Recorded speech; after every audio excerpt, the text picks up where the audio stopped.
Hello everyone, আমি সুপ্রীতি। আমার নতুন একটি ভিডিওতে তোমাদের সবাইকে অনেক অনেক ওয়েলকাম। এটা ছিল জুন মাসের 1 তারিখ, যেদিন আমি, অভি আর অভির বাবা তিনজনই কলকাতা থেকে আন্দামান এসেছিলাম। আর ওই দিন ছিল অনেক মেঘলা, তাই অভি আর আমার ফার্স্ট জার্নিতে আমরা ফ্লাইটে উঠে একটু ভয় পেয়েছিলাম। কিন্তু 2 ঘন্টা 10 মিনিটের জার্নিতে আমরা সেফলিভাবে আন্দামান অর্থাৎ পোর্ট ব্লেয়ারে ল্যান্ড করে যাই। পরের দিন দুপুরে খাওয়া দাওয়া করেই আমরা বেরিয়ে পড়ি রোজ আইল্যান্ড যাওয়ার জন্য। ওখানে আমাদের পোর্ট ব্লেয়ার থেকে যেতে 10 মিনিট টাইম লেগেছিল, আর ওখানে আমাদের 1.5 ঘন্টা টাইম দেওয়া হয়েছিল।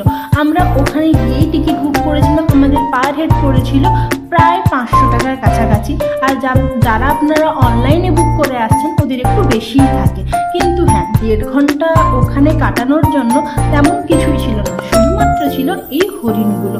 ওখানে প্রায় 500রও বেশি হরিণ ছিল, ময়ূর ছিল, আর ছিল বিভিন্ন ধরনের মুরগি।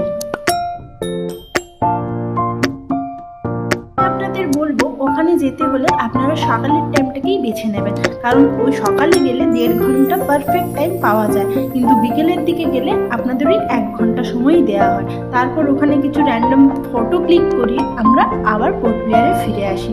তো বন্ধুরা, আজকের ভিডিওটা এই পর্যন্ত। দেখাবে পরের আরেকটি নতুন ব্লগে।